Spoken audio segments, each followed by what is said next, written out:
India's World Cup is well and truly underway. Points against South Africa. Good opposition that they couldn't get the better of for a long time in the World Cup. Then in 2015, they got their first win against them, and now that makes it 6 consecutive wins for India against South Africa in all ICC events. They've had the better of the South Africans in recent times, and they've had the better of them today in Southampton. 227 wasn't enough, but it wasn't easy either. It needed Rohit Sharma's 23rd ODI 100 to see India over the line. No other batsman even getting past 50, and India with the ball really did break the back of South Africa's bowlers with Bumrah, the new ball, and the wrist spinners in the middle. Hello and welcome to our viewers on ESPNcricinfo, and a warm welcome back to our viewers from the Caribbean on ESPNcricinfo Matchday UK 2019. Still in the company of Ajit Agarkar and Darren Ganga. We'll hear soon from Murli Karthik and Alexis Nunez in Southampton, as well as Heinrich Klaasen, who has to try and sum up what's been a disappointing start to South Africa's World Cup campaign.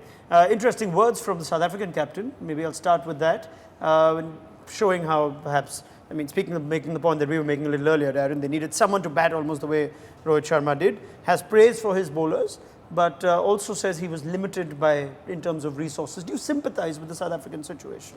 I do, but I think in a big match against a team like India, you want to psychologically give confidence to the players that you have within your setup. And when you look at that bowling lineup, I still think there's a lot of substance in there. You think about Kagiso Rabada, you think about Chris Morris, Peklikweo, again, bowlers who can take wickets. And you've got to give them confidence as a captain. Yes, I know that Dale Steyn is a big and massive figure in South African cricket. And Gidi had a good start to his World Cup campaign. He's not there. But I would say that should not be something that you're highlighting publicly after a loss against a team like India. I mean, use the term words, with all our fast bowling resources gone, we picked an extra spin almost to suggest that Wayne Pretorius... I wonder what he's thinking sitting in that 15.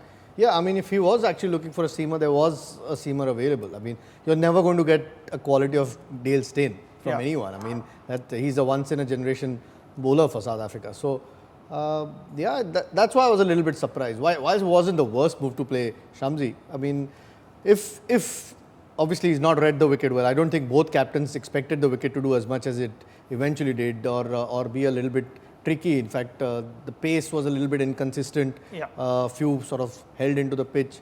They didn't expect, but I thought if you're looking for a seamer, there was one available. Maybe not the quality that you were looking for, but there was always one on offer. So, if that was the way to go, it's a bit unfortunate that he chose to go the other way. All right. Well, Rohit Sharma now is in pretty good company in terms of the most hundreds for India in ODI cricket. This is 23rd. What a blessing he's been for India ever since he was promoted up top. It almost gave him new lease of life, a second coming in ODI cricket, and he just pipped Saurav Ganguly, who was calling this game and watched Rohit Sharma go past his 100. He's 7 better than his partner, and he is 18 behind his captain at the moment. But Rohit Sharma going past 8,000 runs as well recently in ODI cricket, and here he is now standing at number 3 on the all-time 100-getter lists for India. It wasn't necessarily the easiest day to bat. Virat Kohli summed that up in the presentation. So it wasn't necessarily the pitch that we thought we'd see in pre-match with 300-plus scores. Alexis Nunez and Murli Karthik had the best view of that pitch. So let's go straight to Southampton now, where they're both waiting for us. Alexis, let's hear from you and Karthik. We did indeed have one of the best views, guys, and I know you're slightly jealous over there, even though my hands are kind of freezing here. But Murli took his shades off. I promised Ajit I was going to try and make him take them off. But let's talk about India's innings first and the way they went about that chase, because we kept saying we were wondering when they were going to turn the fireworks on, because it looked like they could definitely walk to it. But we heard what Darren Ganga said, and he said that it didn't look comfortable for India. South Africa, kudos to them. They didn't make it comfortable even though they were down. So how would you describe that innings? Look, obviously it was never going to be easy. If anyone thought there was going to be a walk in the park, it was never going to be the case. Great credit to the way the South African bowlers bowled, and I think both the captains summed it up very nicely. There was something in it. Virat said it very nicely, as we saw from our viewing positions. There was something on offer for the fast bowlers, the way Kagiso Rabada bowled. Chris Morris was exceptional. Peklukuayo, some of the deliveries just climbed. And we saw when Bumrah bowled in the morning where MS Dhoni was collecting those deliveries. So there was something in it. It was not going to be a hit me, bang a ton over here. And that's why all the credit to Rohit Sharma, the way he played, the way he held the innings. It was not about trying to go and blaze away. It was a hard-fought victory. It was never a case of them going and trying to get it in 40 overs. That's why I say that Virat Kohli and Faf du Plessis summed up the conditions really nicely. The one thing which I won't agree with Faf is that he still had the bowlers. It was, you don't have a Steyn or a Ngidi, but the others bowled really well. Even the spinners tried their level best. If they had possibly 30-40 runs more, the way they went on from 89 for 5 to get to where they did, they would have been there with a chance, but that was not to be. Well, Ajit said it earlier that Virat is definitely very lucky to have someone like Rohit Sharma, especially on his day today. He wasn't 100% comfortable out there, as we all said. Kudos to the South African bowlers. He still said he did have fun indeed, but how would you rate this innings? Now that we're here, is his 23rd one-day 100, so how would you rate it?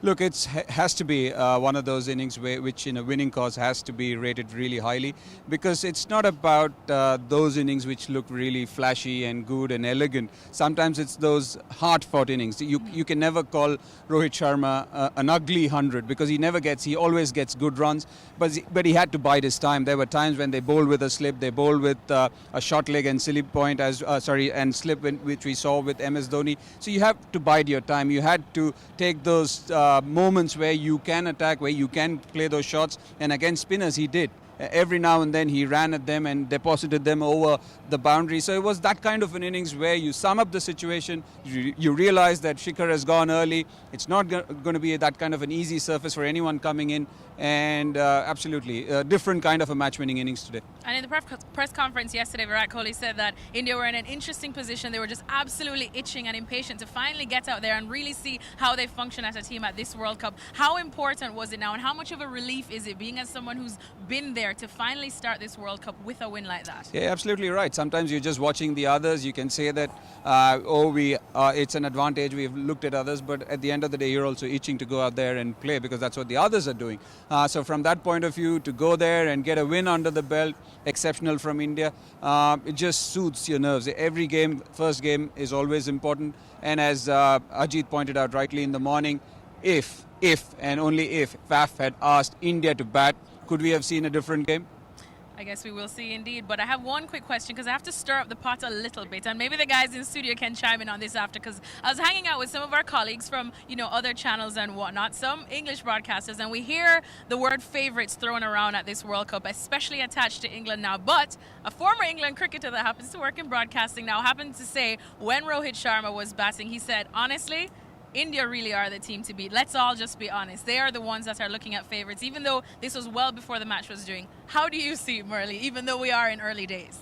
No, you want to feel happy as an Indian that you're being billed as a favourite, and it is the case because of the fact that India has been really good travelling abroad. Their track record, especially with Champions Trophy, the last 2 times in England, has been really good. They are number 2 in the ICC list, and they've got the players, the number 1 bowler in the world, the number 1 batsman in the world, and the way Jasprit Bumrah bowled was exceptional. The way Bhuvi bowled and the spinners bowled, I think everybody chipped in, and that's what you want to see. In the first game, you don't want any loose ends. We know possibly with all these players being there, yes, number 4 was a talked about situation. Rahul looked comfortable. He wasn't in a hurry before he got out. All these are positives for India. Yes, there are some really good sides over here. So it's too early to say that India are the team to beat. Yes, they are the team to beat.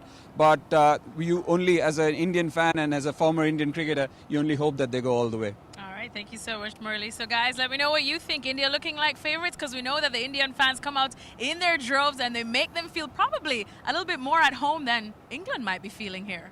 Yeah, I mean, we still saw some empty seats, which was a shock to us. We thought there'd be people jumping in, climbing in from the walls of the stadium to get in.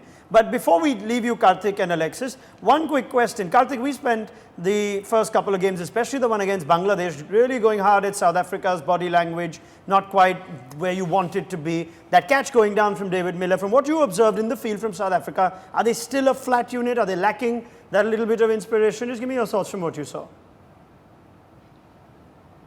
No, not today. Not today, Ronak. I didn't think so. I thought that they gave it their all. Catch can be dropped, and that too by David Miller. I don't think India would have lost the game from there. But those things can happen. But just given the way they went about it, they were up for it. You could see the way they were buzzing. It's a big ground, mind you, the Rose Bowl here, or the AGS Bowl as it's called. But there was no lack. There was nothing, or no lack of effort, so to say, unlike the other day where they weren't up to scratch. Very well. Thank you very much, Alexis. Thank you very much to Murli Karthik as well. We'll continue hearing from them as they hop from ground to ground and cover these games for you on ESPNcricinfo Match Day. Let's pick up from there and go straight to Heinrich Klaasen, who's been listening quite patiently. And perhaps it was patience that was needed by one of those South African batsmen, Heinrich, and maybe they would have put up a 260 or a 270, which might have very well been competitive. If you look back at this game now, Karthik saying the bowlers and the fielders from South Africa did give it their all. Faf du Plessis praising the likes of Morris and Rabada, saying the bowlers gave it everything. In hindsight, do you have to just look at the batting again that's let them down? Yeah, definitely. I think there was two crucial moments. The wicket of Rassie van der Dussen. The partnership with him and Faf was growing quite nicely, and at that stage of the game, you will probably ask yourself, was it necessary to go to that shot? And then the way Andile went out in the back end of the innings with 11, 12 overs to go. And him and Morris also just created a good partnership to maybe get us to 250, 260. And I think if we could have got to the 250 to 270 thereabout, it would have been a different ball game tonight, the way the bowlers bowled. And the Indian batters' mindset would have probably changed as well. And one or two of those balls that just passed the outside edge of the bat could have maybe just scored it and go back to the slip quarter. Okay, maybe we'll pick up from there and maybe to have a longer conversation with Darren Ajit too, of maybe assessing at some point in an innings how much is going to be enough, or how much will make a game of this. Faf du Plessis saying the data suggested 300 plus, they perhaps batted with that same impression, under that impression. They saw a pitch which Sanjay Manjrekar said looked like it would have been good to bat. Virat Kohli said he would have batted on it as well. At what point do you start looking and saying, you know what, hold on, you might need just 275 here and it could be a game? And then if you look at the way the South African batsmen getting out, I think except for Faf du Plessis, no one else really got out defending. If you leave Quinton de Kock, Hashim Amla out, was there a bit of an issue there, not assessing what you needed to do on this pitch? Well, I think in a normal game of cricket, the principles remain the same. Your opening pair gives the batting team an opportunity to assess conditions and to send a direct message back into the dressing room that, hey, this surface is a 300 surface or it's a 270 surface. And you could have seen from a couple deliveries that took off, that read off a length, even when Faf du Plessis was there, a couple deliveries hit high on his bat and he had to make the adjustment. So that in itself would have said that this is not an easy surface for batting. So after losing 2 early wickets, you expected that middle order to really buckle down and recognize that it's important for them to buy their time, to build partnerships, and maybe if there are wickets in hand, then to have a go maybe in the last 5. So I think this South African team, it needs more support from their number 5, number 6. The likes of David Miller, JP Duminy. I think these guys are guys who are crucial. I mean, not all the time your number 1, 2, and 3 will get off and score a big century like we saw with Rohit Sharma. But in the instances when that doesn't happen, I think you expect your lower order to kind of take control of the game with the bat and then now to respond to what has happened earlier on. Ajit? Yeah, 100%. I mean, there got to be questions. I don't know what Heinrich feels, but there got to be questions asked of someone like a Duminy and Miller. I think those are the experienced guys. When your top order doesn't quite work, you look at those guys to try and steady the ship. I mean, Miller got a bit of a start, just pretty soft dismissal. Duminy looked in a hurry for some reason. It's very well to say we want to get a 300. The record says that 300 plus is a good score on this this ground. But your batsmen aren't in good enough form to try and dominate an attack and try and get a 340. So maybe you've got to look at it differently and like Darren said, wait, have enough wickets towards the end where then you give yourselves the best chance. I think those experienced guys have a lot to answer. I don't know how he feels about that because I think we saw in the previous game as well.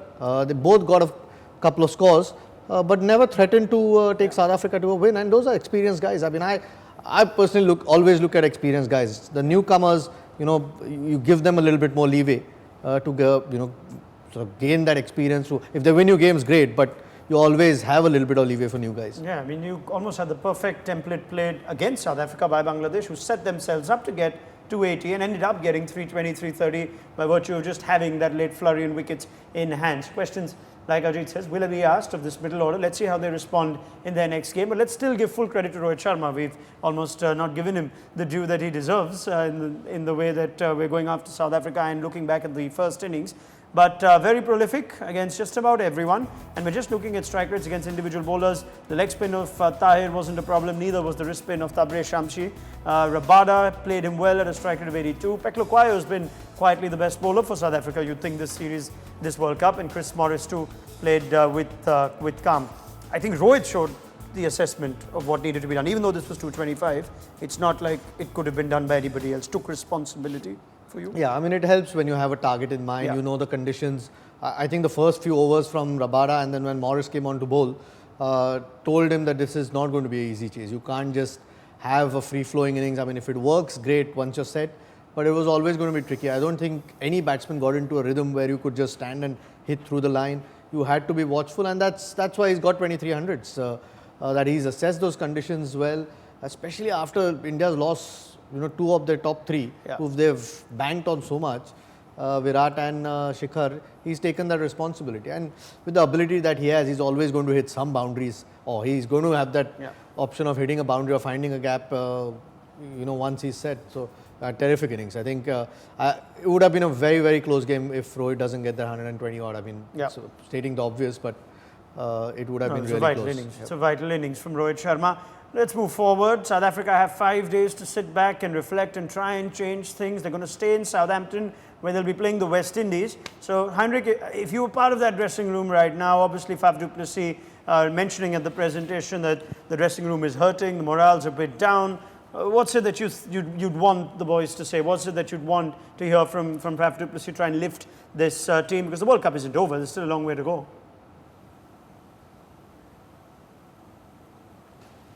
Yeah, just I know Faf. He's a very good captain and he's a very calm person. So I think they will. They won't speak a lot today. They've still got a little bit of time, so they will probably recap in the morning or late afternoon tomorrow, when all the emotions is not involved. I know there's a lot of players that will be hurting at this moment. So yeah, it's They're going to need to sit down in the next couple of days and figure out what they want to do. And they don't have a lot of time left to start realizing what game plan they do want to play with. Because the game plan that they set up to go into the World Cup is not working. So they need to get to plan B, plan C quickly and assess how they're going to win the next 6 games to at least give themselves a chance to qualify. Okay, we'll see if Faf du Plessis, who's got a challenge up his sleeve now, can lift this South Africa team. Heinrich, thank you very much. It's not been the easiest day to analyse South Africa, especially if you're still part of that South African setup and dressing room and squad. But Heinrich Klaasen, thank you very much again for being with us. Big thank you to Ajit Agarkar and Darren Ganga too. And lucky you get to stay on to do the New Zealand-Bangladesh game as well. Looking forward to that. Yeah, looks like it's a good chase. So many thanks to Darren and Ajit. You'll get their thoughts with Nikhil Naz at the end of the second game today. We'll be back with more, of course, as our extensive coverage around the ICC Cricket World Cup 2019 continues. Thanks for watching ESPNcricinfo Matchday UK 2019. Story from Southampton on the day is that India have their first points. They're looking good. And South Africa, on the other hand, need to find some answers. They're the first team to lose 3 out of 3 this World Cup.